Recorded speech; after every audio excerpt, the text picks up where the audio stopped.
shit! What's up? What's up? How are you? How are There more DC people? Yes. Yeah. You looking at one right now? I was born in Columbia Hospital. Oh my goodness. Yes. Well, I'm Virginia, so I Oh, okay. PG. Same here. PG. I live in Florida now for the last year, but I want to go back. Look, PG.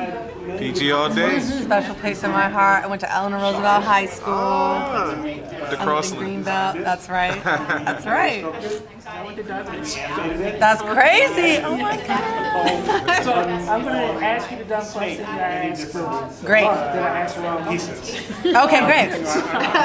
So basically one of my favorite things about Robert Rodriguez's DVDs are he does these film cooking school. Yes, he does. 10-minute film, 10-minute cooking school. I learned how to cook brisket and some other. Yeah, he's good at that. So I want to know what you cook when you want to eat. Well, we went over to his house and he made us chocolates to taste. Chocolates that were going to be, they were all prototype chocolates for what was going to be used in the movie when she takes a bite of the chocolate. So he showed us the cast of the chocolate that he was planning on using. He designed that chocolate. And I gotta say, when I first watched the show, again, I'm stupid. No, you're not! I did not realize that was an animated character until I actually saw it in the big screen, and even then it took me like a half hour to go, oh wait, that is an animated character. Then we did our job.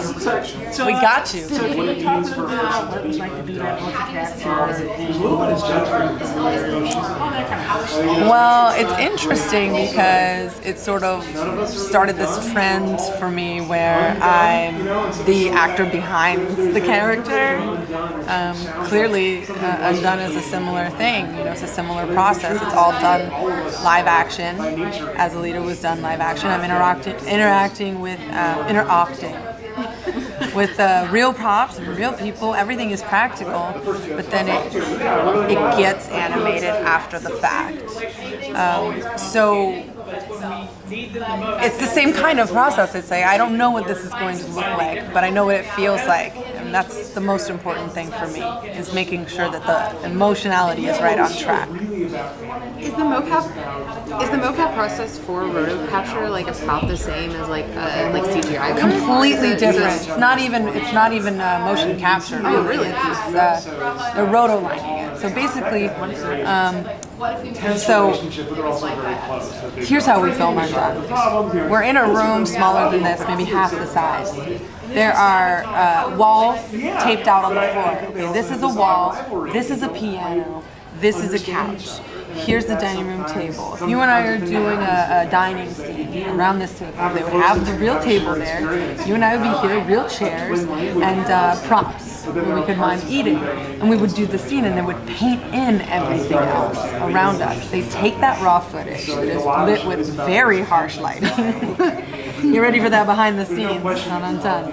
I look great. They take it, because they lit it so harsh, they can see everything, and they put it through a roto lining process, which I don't know what that's called. It goes to Texas where they do that.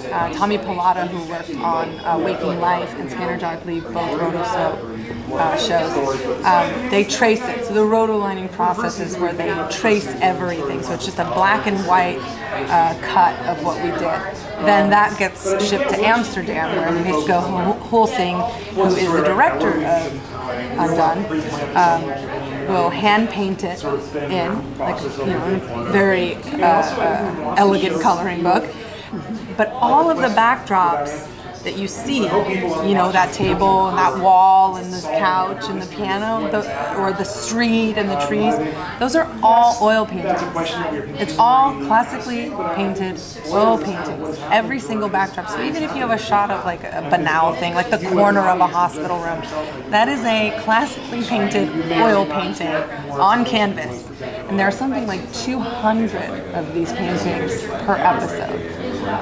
Then the rotoscoped part of it gets projected onto those canvases. Try a different interpretation. Maybe So like you another have this animation projected onto the canvas, and it just all looks like one big Our animation. show is like the ending of its action. That is how it works. How long can you walk on that tightrope Are and you like, maintain that? by the time you go, But I think that's really interesting. The world is ambiguous. The world doesn't have answers. What's that? The world presents itself by the time you, through have you ever told the producers, why is this next kind of woman? No, you know, I've done so much me things. I enjoy growing. I enjoy challenges. I enjoy things that are not the norm. I'm very much like Alma in that way. Like, right, like we know this story, but what about this story? Like I'm always looking for more inventive stories, more inventive approaches to telling those stories. I mean, I just shot 2 live action movies, and I was on set like, oh, this is boring. Can you spill? Oh, I did a movie called No Future with Catherine Keener and Charlie Heaton of Stranger Things, and they're both amazing. And then I shot a movie called Pink Skies Ahead with a million amazing people. I mean, Jesse Barden from End of the Fucking World, Mary J. Blige is in it, Marcia Gay Harden is in it, Michael McKean is in it, shout out to Michael McKean, Evan Ross is in it, plays my boyfriend, Odeya Rush is in it, Deb Bostwick, Lewis Coleman. I mean, it's a crazy cast, beautiful story about a girl who suffers from panic disorder. But no, I'm you know, I've got a book that I've optioned that I'm executive producing and starring in called The Best Bad Things. I mean, I do a lot of live action stuff, but this part of my career is so special to me. I mean, this is the thing I'm the most proud of in a way, because it delves more into the spirituality of everything, questioning your own reality, which is scary. I learned that the mind is a very powerful thing, and if you mess with it too much, you could drown in there. You know, they were talking about the fact that, you know, this is a lot about, you know, a woman who's struggling with her, like, mental things in her own mind, of course there's the surreal aspect to it. Can you talk a little bit about playing a character like that and delving into the complexity of that, and having a cartoon, or you know, a cartoon that is focused solely on a woman on a adult scale, as opposed to like a children's cartoon or a comedy. Right. I think it's a show that really enveloped me with. Well, it's deep. It's really deep. I mean, and the deepest things are always the funniest things to me. I mean, I'm the queen of gallows humor. So I find things funny that most people are like, are you okay? To me, they're one and the same. The light is so close to the dark. But playing a character who's dealing with such crazy philosophical, spiritual questions, it shook me to the core, I'll be honest. I mean, because half of Alma is like, you know, she is kind of a cartoon. She is that, like, you know what I mean? Like, whatever. You know, she's sort of a sarcastic, like, she has a sardonic approach to life. She's like, everything's pointless. Anyway, what's up with you? You know, like, she's kind of like, lets these, like, one-liners roll out of her all the time. That's just who she is. She's a sarcastic smartass, you know.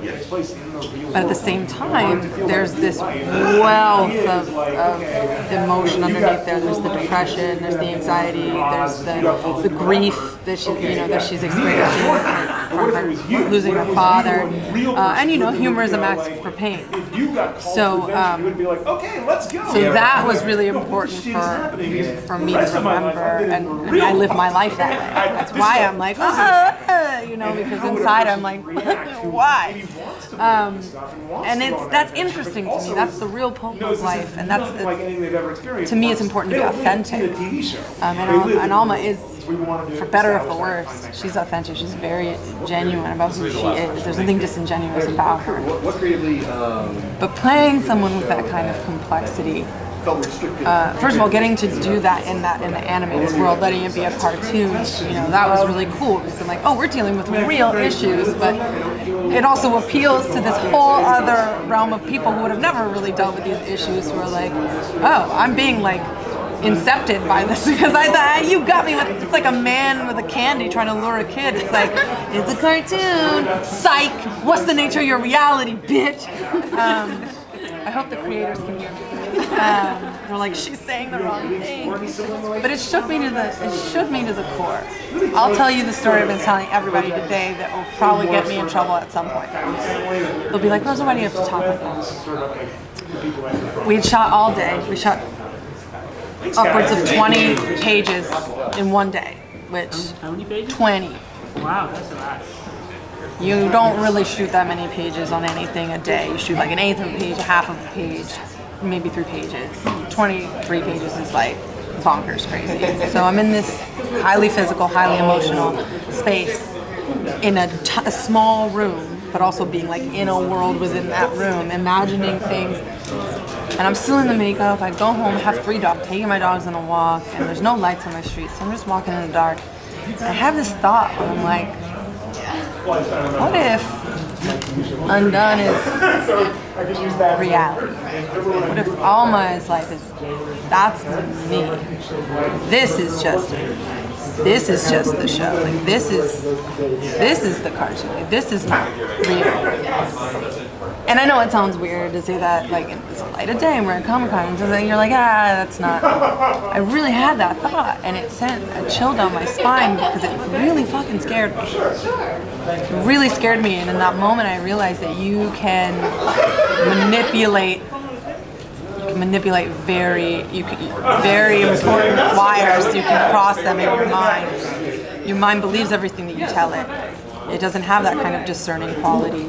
The more you tell it a story, the more it believes that story. So who's to say the guy on the corner talking to someone who isn't there isn't talking to someone who's there? And it like, I'm a cynic too, so I don't really believe that there's this. It just really threw me into this space of like, I was shaking, I was terrified.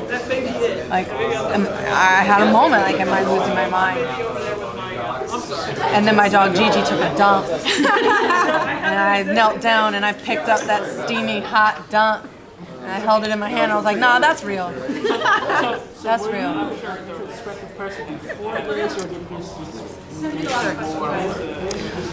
It made me more of one. I mean, I'm an actor, so I'm always like questioning everything. Nah. Come on now, Foggy Bottom.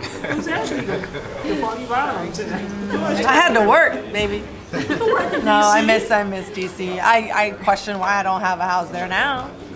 I love DC. Oh, shout out to DC. I love you guys. I love you so much. Well, I'm in Florida now, so shout out to DC as well. Hey, what's up, Florida? I don't care. You can watch Undone too. I'm showing out everybody right now. Thank you guys. Thank you. Thanks, guys. I appreciate you, my round-the-way people, and everyone else.